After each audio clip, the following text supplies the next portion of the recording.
In this tutorial, we will learn how to redirect a subdomain to an external URL in Plesk. This tutorial assumes that you already know how to log into your Plesk account.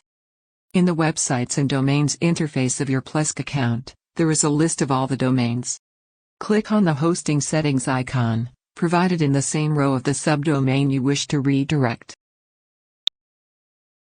Now click to change the hosting type from website hosting to forwarding.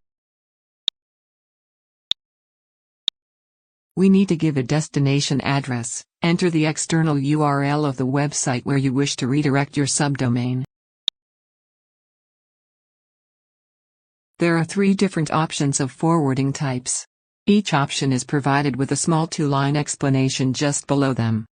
Click on the Options button and select the appropriate option as per your requirement. I will leave the default selection.